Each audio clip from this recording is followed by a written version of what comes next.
Ready to unlock hidden geographical insights from your data and turn ordinary reports into interactive maps? First, let's connect your data source to Looker Studio in a new or existing report.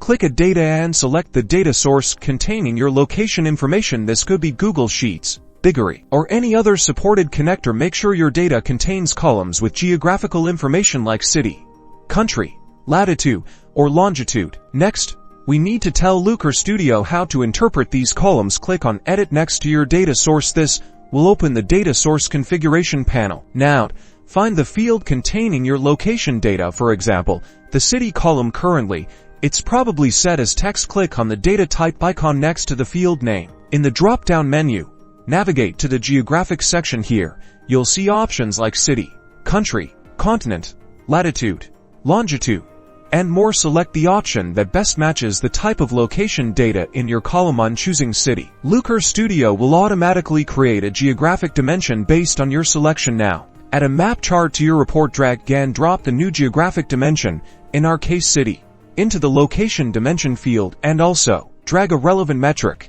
like sales, into the size or color metric field. You now have an interactive map visualizing your location-based data. You can zoom, pan, and hover over data points to see detailed information. Experiment with different map styles and color palettes to create the perfect visual representation. Happy mapping!